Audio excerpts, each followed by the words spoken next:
কামারপুর থেকে লেবু 1 কেজি, আলু,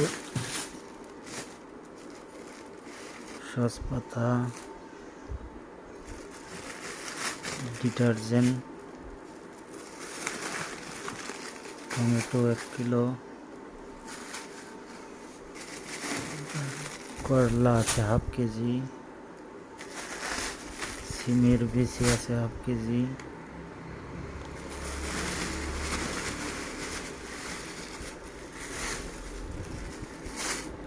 কচুরমুখী হাফ কেজি,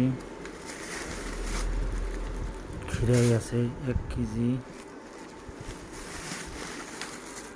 সিম আছে হাফ কেজি। আজকের কাঁচা বাজার 1 ব্যাগ ভর্তি বাজার মাত্র 250 টাকা।